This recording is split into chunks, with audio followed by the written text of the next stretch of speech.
तो हेलो दोस्तों, आज की इस वीडियो में हम लोग प्रस्तावना देखेंगे। प्रस्तावना देखने से पहले हम लोग प्रस्तावना को एक बार बढ़िया से रीडिंग कर लेंगे। रीडिंग करने से होता है क्या कि शब्द है जो हमारे दिमाग में वो आ जाता है। तो इसे हम एक बार पढ़ लेते हैं। हम भारत के लोग भारत को एक संपूर्ण प्रभुत्व संपन्न समाजवादी पंथ निरपेक्ष लोकतांत्रिक गणराज्य बनाने के लिए तथा इसके समस्त नागरिकों को सामाजिक आर्थिक और राजनीतिक न्याय विचार अभिव्यक्ति विश्वास धर्म और उपासना की सुंदरता प्रतिष्ठा और अवसर की समता प्राप्त कराने के लिए तथा उन सब में व्यक्ति की गरिमा और राष्ट्र की एकता तथा अखंडता सुनिश्चित करने वाली बहुमतता बढ़ाने के लिए दृढ़ संकल्पित होकर अपनी संविधान सभा में आज दिनांक 26 नवंबर 1949 ईस्वी को एदत द्वारा इस संविधान को अंगीकृत अधिनियमित और अनर्पित करते हैं। तो प्रस्तावना को संविधान की कुंजी भी कहते हैं। प्रस्तावना को जब भी हम लोग पढ़ते हैं तो उसे 3 भाग में बांटकर देखते हैं। सत्ता का स्रोत, यानी कि संविधान का जो शक्ति है उसका स्रोत क्या है, तो हम भारत के लोगों ने संविधान सभा में प्रतिनिधि को चुनकर भेजे थे और उन्हीं लोगों ने संविधान का निर्माण किया है, यानी कि हम लोग हैं जो संविधान की शक्ति का स्रोत है। दूसरा क्या है, सत्ता का स्वरूप कैसा होगा, यानी कि हमारे संविधान का स्वरूप कैसा होगा। तो हमारा संविधान संपूर्ण प्रभुत्व संपन्न समाजवादी पंथ निरपेक्ष लोकतांत्रिक गणराज्य संविधान का स्वरूप है। तीसरा है सत्ता का लक्ष्य क्या होगा, तो हमारे सत्ता का लक्ष्य क्या है, नागरिकों को न्याय प्रस्तुत कराना, नागरिकों को स्वतंत्रता प्रस्तुत कराना, नागरिकों के बीच समता प्रस्तुत कराना, नागरिकों में बंधुता हो ताकि हमारे देश की जो एकता अखंडता है वो बना रहे। दोस्तों, प्रस्तावना के इस फैक्ट को जरूर याद रखें कि 42वां संविधान संशोधन 1976 द्वारा 3 शब्द जोड़े गए थे, समाजवाद पंथ निरपेक्ष और अखंडता। यह तीनों शब्द मूल संविधान में नहीं थे, इसे 1976 में 42वां संविधान संशोधन द्वारा जोड़ा गया था। अब हम लोग इसमें जो दिए गए शब्द है उसे हम समझते हैं। तो पहला शब्द क्या है, संपूर्ण प्रभुत्व संपन्न। संपूर्ण प्रभुत्व संपन्न का मतलब कि हम आपको एग्जांपल देते हैं कि जब हमारा देश आजाद नहीं था, यानी कि हम लोग जो ब्रिटिश के गुलाम थे, तो उस वक्त हम लोग कोई भी फैसला नहीं ले सकते थे। आंतरिक फैसला हो या बाहरी फैसला हो, ब्रिटिश लोग ही लेते थे, वो अपने फायदे के लिए लेते थे। ठीक, तो जब देश आजाद कर दिया गया, जब देश आजाद हुआ तो हमने एक शब्द जोड़ दिए, संपूर्ण प्रभुत्व संपन्न, यानी कि हमारा देश अब किसी अन्य देश पर निर्भर नहीं है। ठीक, और न ही हम किसी देश के डोमिनियन हैं। डोमिनियन कहने का मतलब हम किसी के अधीन हैं। ठीक, और तीसरा क्या है, हमारा देश आंतरिक तथा बाहरी फैसला लेने के लिए स्वतंत्र है, हम किसी देश पर अब निर्भर नहीं है। तो इसका सिंपल सा मतलब है कि हम अब गुलाम नहीं है। दूसरा शब्द क्या है, समाजवादी। तो देखिए, समाजवादी 2 तरह के होते हैं, एक है साम्यवाद समाजवाद, एक है लोकतांत्रिक समाजवाद। साम्यवाद समाजवाद एक तरह का समाजवाद का आदर्श स्थिति है, यानी कि ये कभी मतलब कि संभव नहीं है, हो ही नहीं सकता है। इसमें कहा गया है शुरुआत में समाजवाद आएगा तो एक व्यक्ति उस पर शासन करेगा और जितने भी कंपनी है, प्राइवेट कंपनी है या जो भी वित्तीय स्रोत हैं, उससे सब कौन, सरकार अपने कब्जे में ले लेगा। ठीक, और लोगों के बीच स्किल के अनुसार उसे रोजगार मुहैया कराएगा और लोगों के बीच कोशिश करेगा कि असमानता कम हो। और फिर इस तरह से एक समय के बाद राज भी खत्म हो जाएंगे, उसका जो शासन है वो भी खत्म हो जाएगा, यानी कि लोग सब मिलजुल कर अपने देश पे शासन करेंगे। लेकिन ये होता नहीं है। आप रसिया देखें, चाइना देखें, एक व्यक्ति का शासन हो गया, एक पार्टी का शासन हो गया। अब तो नहीं लगता कि वहां से साम्यवाद आने वाला है। तो ये स्थिति क्या है, साम्यवाद समाजवाद है, यानी कि समाजवाद का आदर्श स्थिति है। दूसरा क्या है, लोकतांत्रिक समाजवाद, यानी कि वित्तीय स्रोत है उस पर सरकार का नियंत्रण भी हो, लोगों को रोजगार मुहैया भी कराए। ठीक, तो सब कुछ हो, लेकिन लोकतांत्रिक चुनी हुई सरकार ही यह इंप्लीमेंट करे। तो ये क्या है, लोकतांत्रिक समाजवाद। ठीक, चूंकि भारत में आपको पता है कि लोकतांत्रिक समाजवाद तो है, लेकिन साथ में पूंजीवाद भी है, यानी कि भारत कैसा है, मिश्रित अर्थव्यवस्था है। ठीक, और समाजवाद का अर्थ क्या होता है, उत्पादन के साधन पर सरकार का नियंत्रण हो। हम आपको पहले बताएं, धन का विकेंद्रीकरण हो। ऐसा ना कि एक व्यक्ति बहुत अमीर है और एक व्यक्ति खाने के लिए भी तरस रहा है, तो धन का विकेंद्रीकरण हो, दोनों के बीच आय का समानता हो, दूर हो। ठीक, अगर एकदम समान नहीं हो, लेकिन हाँ अगर इसके पास जो स्किल है उस अनुसार से उसको काम मिले और उसके अनुसार उसको वेतन मिले। ठीक, ऐसा ना कि काम ले रहे हैं 12 घंटा 13 घंटा और उसे खाने के लिए भी नसीब नहीं हो रहा है, तो ऐसा ना हो। तीसरा क्या है, लोगों के बीच रोजगार हो, लोगों के बीच स्वास्थ्य सुविधाएं हो। तो ये क्या है? समाजवाद है। समाजवाद एक तरह से समझिए ना कि आर्थिक क्रिया ही है। ठीक है, नेक्स्ट हम लोग देखते हैं पंथ निरपेक्ष। तो पंथ निरपेक्ष क्या है? भारत में पंथ निरपेक्ष का मतलब है सर्वधर्म समभाव। आप दो तरह के शब्द सुनते होंगे, एक पंथ निरपेक्ष और एक धर्म निरपेक्ष। धर्म निरपेक्ष यानी धर्म से अलगाव, यानी कि सरकार का धर्म के प्रति कोई भी हस्तक्षेप ना हो, धर्म अपना काम करे और राज अपना काम करे। लेकिन हमारे जो भारत के संविधान से पंथ निरपेक्ष जोड़ा गया है, यानी कि सरकार है जो हस्तक्षेप भी करेगा धर्म में, अगर उसमें कोई सामाजिक बुराइयां है तो उसे हस्तक्षेप भी करेगा और उसे सुधारेगा।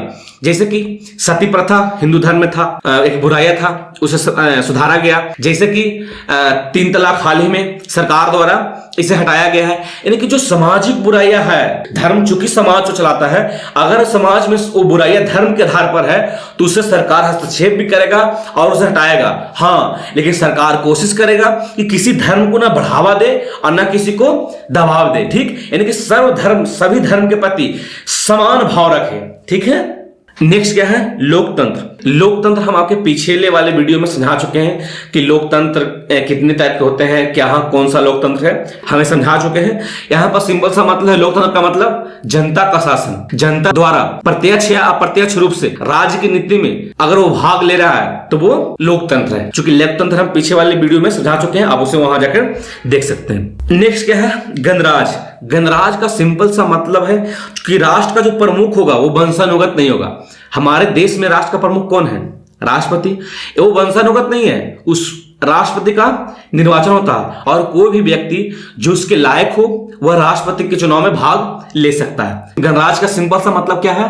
राज्य का प्रमुख यानी कि राष्ट्र का प्रमुख वंशानुगत नहीं हो। जैसे ब्रिटेन में राष्ट्रपति की जगह किसके पास पावर है? महारानी। यानी कि वहां क्या है? वो रिपब्लिक नहीं है, वो गणराज नहीं है, क्योंकि वहां के जो राजा है या महारानी है उसके पास राष्ट्रपति की जैसा ही पावर ब्रिटेन में है। ठीक, भारत में निर्वाचित होकर राष्ट्रपति आते हैं। अब हम लोग सत्ता का स्वरूप समझ लिए, अब हम लोग समझते हैं सत्ता का लक्ष्य। सत्ता का लक्ष्य क्या है? वो नागरिकों को क्या प्रदान करेगा? सत्ता का लक्ष्य क्या है?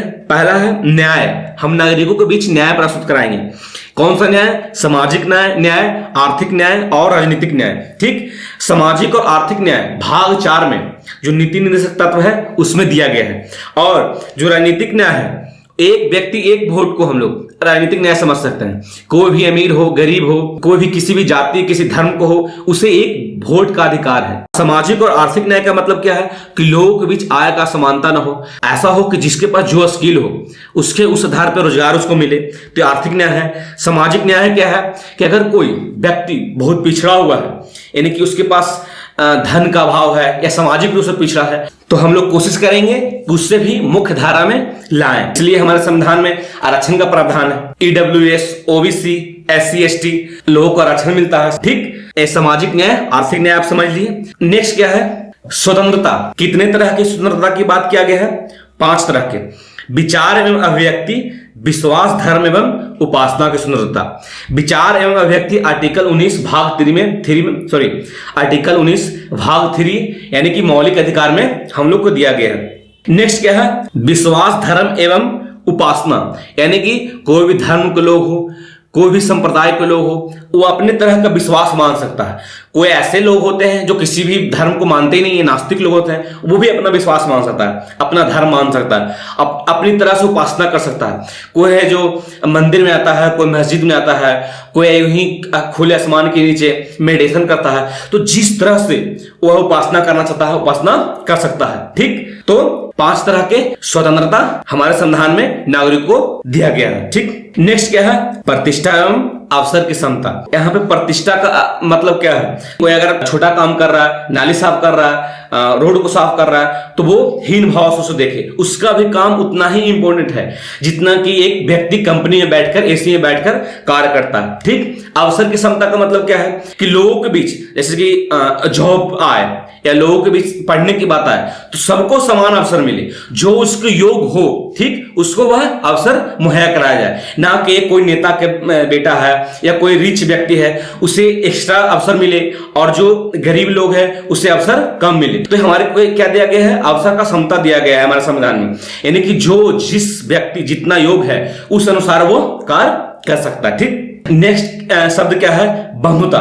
तो राष्ट्र की एकता तथा अखंडता सुनिश्चित करने के लिए, व्यक्ति की गरिमा सुनिश्चित करने के लिए हम लोगों के बीच बहुमता बना रहे। अगर मान लें कि हम लोग अपने में झगड़ेंगे, हम लोग खुद में धर्म के नाम पर, जाति के नाम पर झगड़ेंगे, तो राष्ट्र की एकता क्या होगा, भंग होगा।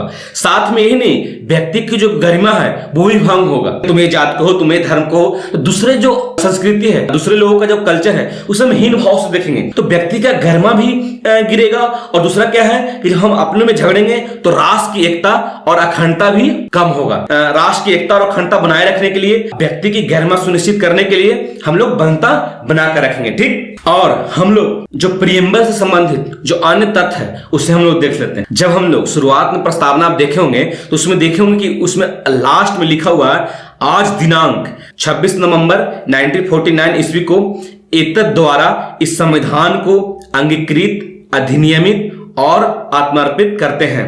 यानी कि जो हमारा संविधान था वो 26 नवंबर 1949 को बनकर तैयार हो गया था। उसके जो कुछ प्रावधान जो जरूरी थे उस वक्त के लिए वह लागू तो कर दिए गए थे, लेकिन पूरी तरह से संविधान लागू नहीं हुआ था। उसे कब किया गया था, 26 जनवरी 1950 को।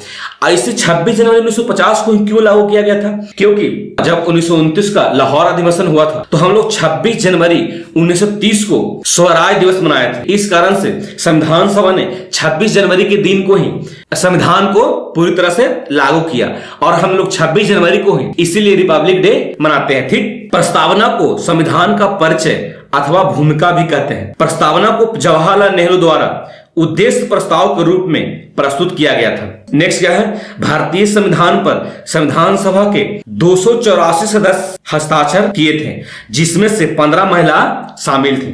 जो 15 महिलाएं शामिल थे, यह क्वेश्चन कई बार पूछा गया है। ठीक, तो इसे हम लोग ध्यान में जरूर रखेंगे। आज का जो लेक्चर है वो यहीं पे समाप्त होता है। ठीक है, थैंक यू, धन्यवाद।